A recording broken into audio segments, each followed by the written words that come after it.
we've seen a little bit of promise. What say you? Right?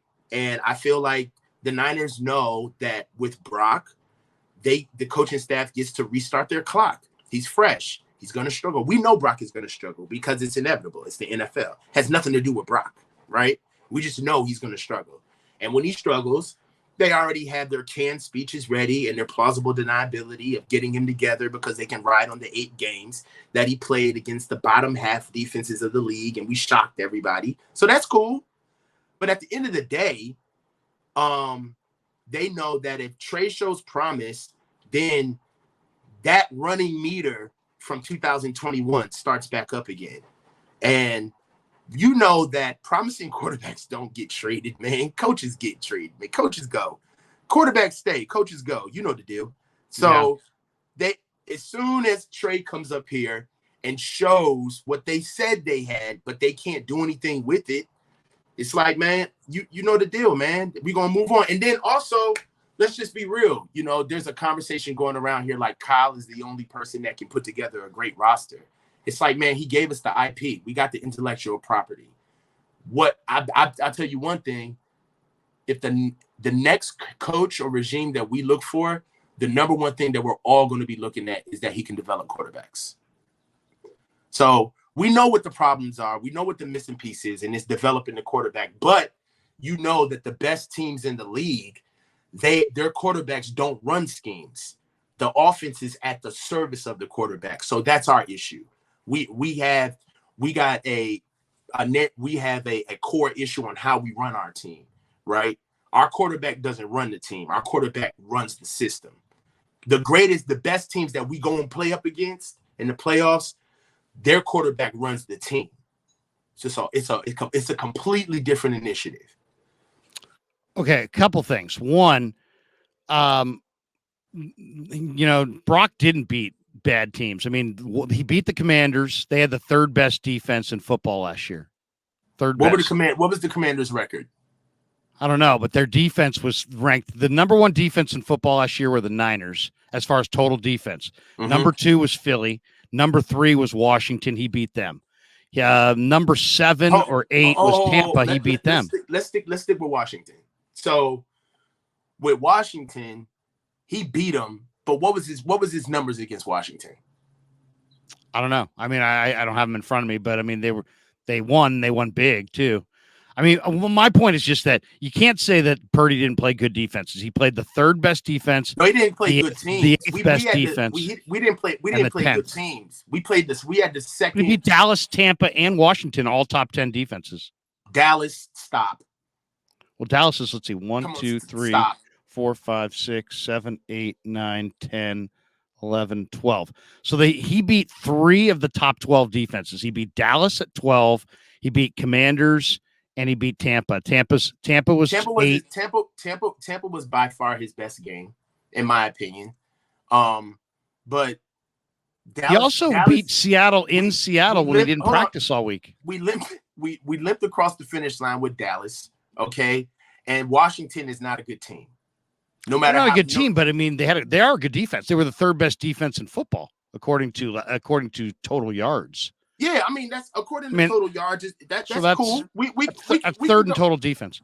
I'm just saying. I'm pushing back on he didn't beat anybody. He beat 3. He beat 3 of the top 12 defenses, including Washington. That was number 3. But Larry, I mean, who had the weakest schedule in the NFL down the stretch? I mean, I guess you're going to say the Niners, but I don't know, man. I don't know. He beat Seattle twice. He won in Seattle, came back from 10 to beat the Raiders. I mean, Seattle was not a good team. They were They were a playoff team, but they were 26. And 26 they were in defense. They were a playoff team in name. You know that. Yeah, they're not a good team. They weren't. But I'm just saying, he beat Washington. He beat Tampa. Those defenses were ranked 3rd and 8th. So he beat 2 of the top 8 defenses in his stretch. Okay, let's get to this. I think that it's I've said everything I need to say about the quarterbacks. I mean, we've got this one from Usagrad. He's like, Larry, come on, Brock beat the easiest schedule, beat the easiest teams. He beat you know what? I would push back and just say he beat the teams that were on the schedule. You know what I mean? And you know what? He beat the teams that were on the schedule. We can say that. We can say that Brock beat NFL teams, and that's great. Brock did an amazing job, and he played outside of his frame. But we can also say that we weren't exactly playing against the creme de la creme of the league either. Well, but Trey lost to the Bears, and Trey lost to the Bears. The Bears are one of the worst teams in all of football. Right. So I mean, and he's 2-2. But you see, we don't want to. We can't do this.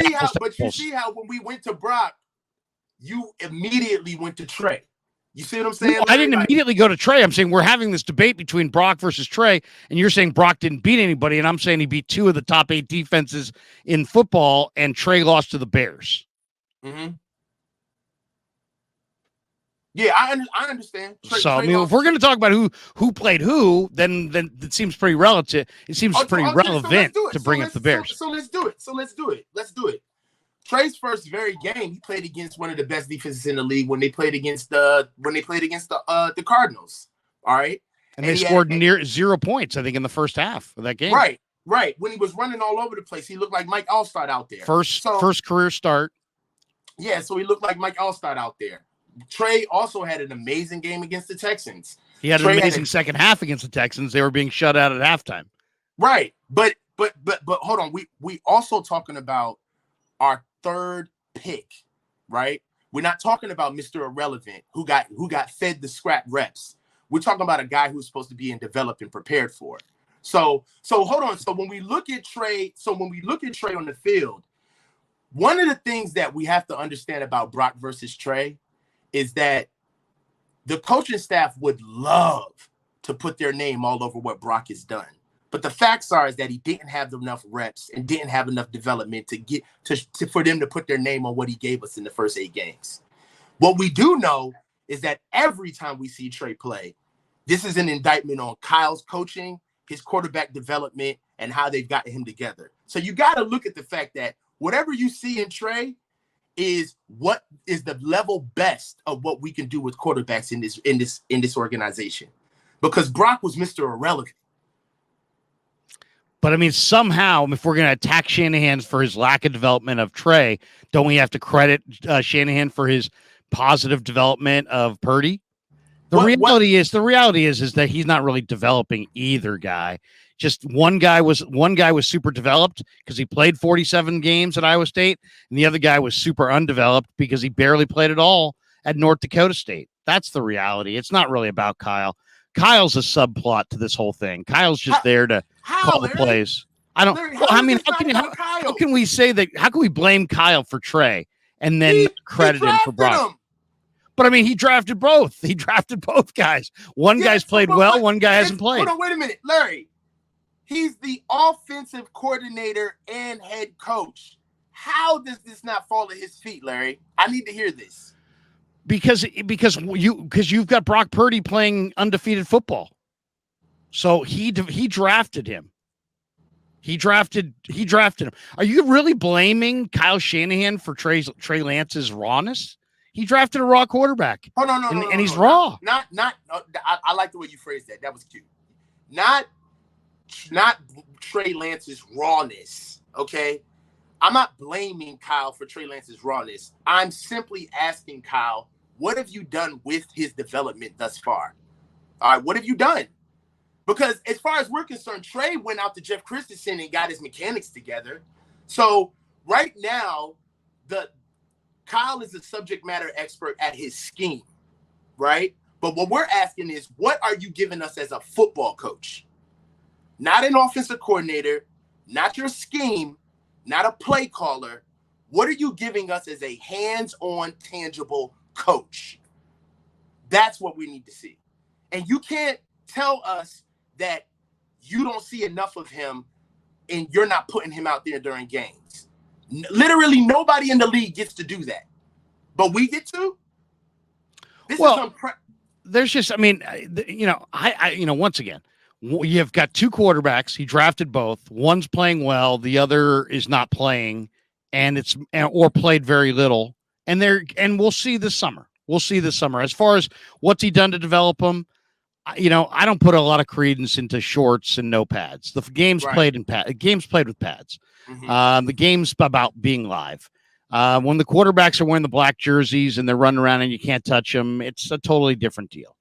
Sam Darnold has looked really good in practice, but you know what? He's played NFL games and he hasn't looked particularly good in those games. So no, I don't put too much credence into the practices. Sam has deserved this name. But he may have. Sam Darnold. No, but I mean, Shanahan may have developed this player. We're gonna find out this summer. Right. I mean, how would we know if Shanahan has developed this player or not? He played, he got hurt, he was out for the year. So it's not like he's come in and played poorly, and we can sit there and go, Shanahan didn't develop him. Now, this summer, if Trey comes out and he doesn't get any better and he doesn't play any better, then I guess you could point the finger at Shanahan a little bit. But still, to me, even that's like, if we're pointing the finger at Shanahan and saying you haven't developed him, I would say, show me that he hasn't developed. He hasn't even played. The same way we don't know what he is good, we don't know what he is bad, and we can't blame Shanahan for what he is because he could be great. So maybe there's all kinds of development that's happened, and we're going to find out this summer. I mean, we just don't have that information yet. We're going to find out this summer if Trey's a lot better. If Trey's a lot better, is that because Shanahan developed him? Is that because Christensen developed him? Is that because Trey developed himself? I mean, at that point we can speculate, but we don't know what he is yet. He hasn't played enough for us to say he's this or he's that. I won't even say that Shanahan's ruined him because I don't think we've seen enough to decide if he's ruined. You know what I mean? I'm not even there yet. He's just raw. And there's no doubt that he's raw. And now that we're getting indications that Darnold may play over him, we're getting, to me, that to me blows my mind. But it also may be a glimpse into the fact that Trey may be more raw than we anticipate. And we're going to find out. We're going to find out this summer. To me, his motion looks better. But is that on Christensen? Is that Shanahan? Is that just Trey getting healthy? I don't know. But to me, he does look better than what he looked last year. And George Kittle says that he's dramatically better. So how did he get better? Did Kyle have a hand in that? Did he not have any hand in that? I mean, I don't know. If Trey, I get the sense that if Trey plays poorly, people will be like, Shanahan didn't develop him. But if Trey plays well, it's going to be like he developed with Christensen. Well, you know what I mean? So it's like if the guy is, so Shanahan's only going to be to blame, but if he's good, it's going to be Christensen. So I look at it from a standpoint of fit, right? Let's just go back to the very beginning. Everybody was, the number one thing was Trey Lance couldn't have gone to a better situation, right? The fit. It's such a great fit, right? But the truth of the matter is that the fit is about what Kyle wants, right? It's not a fit whereas he can come in and learn and be nurtured and have things put around him. It's the fit of what's already set in place for you to succeed, right? And I feel like that's a better situation for Brock because Brock played more games. Brock has more development. Brock was able to get touched by other quarterback coaches who burned mechanics into him, where Brock can go out there and use his own subject matter expertise to utilize that to matriculate through the offense, right? Brock is coming with his own skill set, whereas Trey I feel like Trey needs to be developed holistically. Trey needs the mechanics development. Trey needs to be able to know how to read defenses, raw defenses certain ways, right? Trey needs a to Z developmental track, right? And that's not what this team can do. I don't even know if this coaching staff can do that.